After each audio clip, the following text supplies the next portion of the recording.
Hello everyone, my name is Ryan Merrill, and today I'll be presenting my team's rather unorthodox approach to combating poverty, utilizing strategies traditionally employed by Wall Street, of all places. Before we begin, I would like to preface by saying that the full details of our social business, along with the complex strategies it employs, are well outside the scope and time constraints of the presentation. Instead, I will provide a brief and hopefully palatable encapsulation of our model.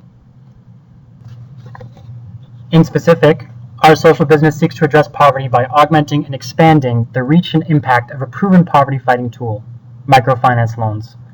As most of you will already know given our slated guest speaker, microfinance loans are a means of providing capital to impoverished individuals underserved by traditional financial institutions. In turn, this capital provides the impetus for entrepreneurship and socioeconomic mobility, allowing borrowers, along with their neighbors, families, and communities, the means to escape poverty. Currently, only 7%, or 100 million, of 1.5 billion eligible borrowers worldwide have access to microfinance loans. In monetary terms, that constitutes 10% utilization of a market potential of 300 billion. In short, demand far outstrips supply.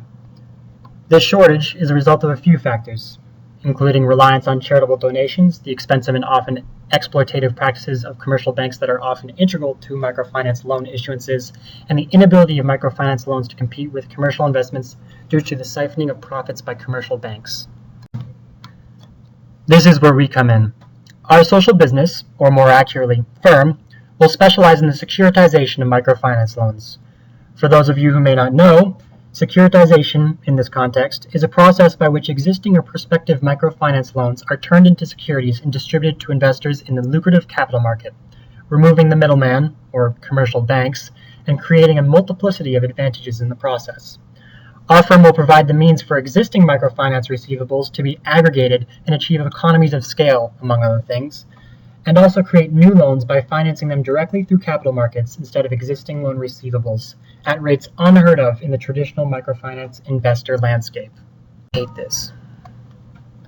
In this way, we can remove the growth-inhibiting commercial banks, provide means for microfinance loans to become competitive and attractive to mainstream investors, and issue an unprecedented amount of loans utilizing both existing loan receivables as well as investor capital. The opportunity to leverage a powerful poverty-fighting tool to an unprecedented scale, potentially providing billions in needed capital to millions of impoverished individuals. The best part? This model could potentially be used to help other socially impactful endeavors access the capital required to generate maximum impact. But for now, we'll stick to fighting poverty. Then we'll go from there. Thank you.